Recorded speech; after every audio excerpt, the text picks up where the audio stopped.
The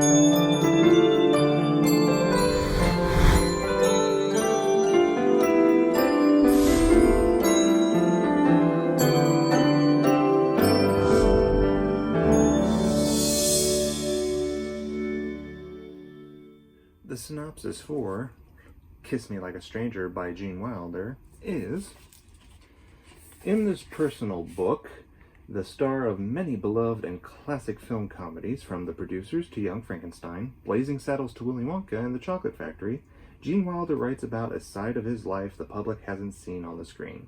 Kiss Me Like a Stranger is not an autobiography in the usual sense of the word, and it's certainly not another celebrity tell-all. Instead, Wilder has chosen to write about resonant moments in his life, events that led him to an understanding of the art of acting and, more important, to an understanding of how to give love to and receive love from a woman. Wilder writes compellingly about the creative process on stage and screen, and divulges moments from life on the sets of some of the most iconic movies of our time. In this book, he talks about everything from his experience in psychoanalysis to why he got into acting and later comedy. His first goal was to be a Shakespearean actor, and how a Midwestern childhood with a sick mother changed him. Wilder explains why he became an actor and writer, and about the funny, wonderful movies he made with Mel Brooks, Woody Allen, Richard Pryor, and Harrison Ford, among many others.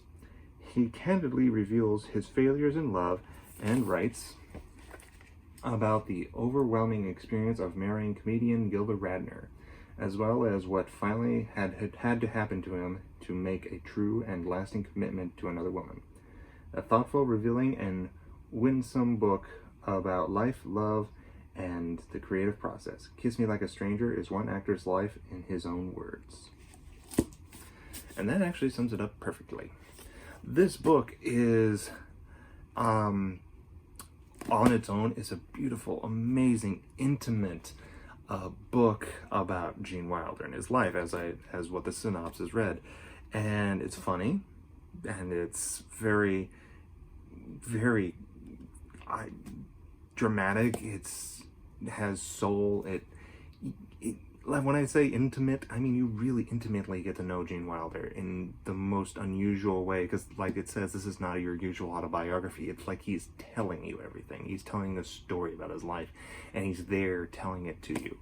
And this cover art is perfect, because it's like, while he's smiling and he's looking straight at you, it's kind of like an intimate, like, close-up personal view of him that he's telling. And it's just beautiful. It's dramatic, has some funny moments, some revealing moments, some very personal stuff you didn't know about Gene Wilder. Even I didn't know anything about Gene Wilder's life other than marrying Gilda Radner. So everything, that was just beautiful. And while this book is great on its own, if you're like me and you read Gilda Radner's memoir, It's Always Something, this is a nice companion novel to that, because there are several chapters in this book where he tells his side of the story of being with Gilda Radner. And when I say he's telling his sides, he's not contradicting what she wrote. It's more of, he understands her side, what she's going through, how he was patient with her, although at times he yelled at her. He does show patience, he shows love and understanding, because he was battling some demons as well that he either got over, and some things he still hasn't gotten over, and with that understanding, he was trying to aid her. And so that's what his side of the story was telling about, was his struggles and his understanding for her and wanting to help her the best he could. So yeah, it's a great companion novel in of that, but also it kind of, while the Gilda Radner It's Always Something novel kind of leaves on a hopeful note, even though you know she dies at the end, dies in real life, her book ended on a hopeful note, because, well, everybody, including especially Gene, thought she was going to make it, and she didn't. This book also kind of continues off from where Gilda Radner's book does, where it kind of leaves it hopeful, but then he kind of goes, because he goes further in his life, he talks about her death and how the repercussions of that, and how he was able to move on and also find love again. So it kind of, like, if you read her book, it kind of completes the story in a way, because the ending of the book, the very end in particular, talks about how she influenced him not only for this book but other things in life. So it kind of gives everything full circle with Gilda, but also full circle with Gene.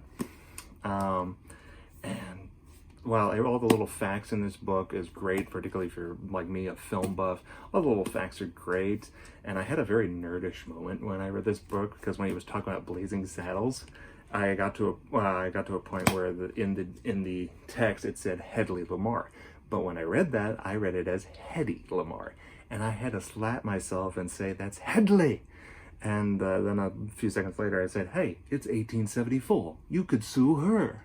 I was like, oh my God, I'm such a nerd.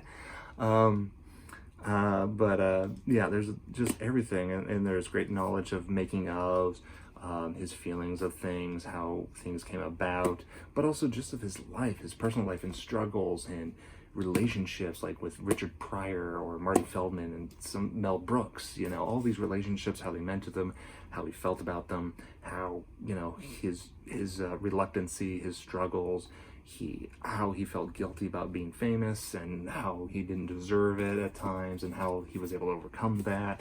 And it's just all very well done, and it's told in it's like a memory play. It's like he's telling unconnected stories that are put together to give this narrative flow that just seems like it's it's coming out of his memory, like he's thinking it, and he's, you know, telling it to us all in pieces, bit by bit. Yeah. And it's beautiful. And the ending, when you get to the ending, it leaves you at a point that I think Conan O'Brien said it best, or Jimmy Fallon said it best. I forget which late night host, but yeah, it was Conan O'Brien. Conan O'Brien said, you know, when I read the end of this book, you were at a place where you felt happy, and that is what we all wanted for you, and I felt happy, and this and that. And that's kind of true. Because at the end of the book, you felt happy, you felt uplifted, and you were happy for Jean as well, for finally finding peace, finally being happy, and this and that. And yeah, I kind of felt that same way too. And although unfortunately, yes, Gene Wilder died a couple of years ago, but you feel like, even knowing that, you felt like, you know what, he had a good life. He was able to die in peace, when you think about it. I do highly recommend it if you're either a fan of Gene Wilder, or you're looking for like a very uplifting story of personal struggle and all of that. Read this book. And if you're also like me and you read the Gilda Radner novel memoir first, read this one as well. Because not only does it give a complete ending to her story, but also adds another level by getting to know Jean more, and also coming full circle with everything. So yes, this book is highly recommended, and I give this story 5 stars out of 5. It is so beautiful, so intimate, so heart-wrenching, so dramatic, so uplifting, and lovely. Thank you all for watching, and I hope to see you next time. Bye.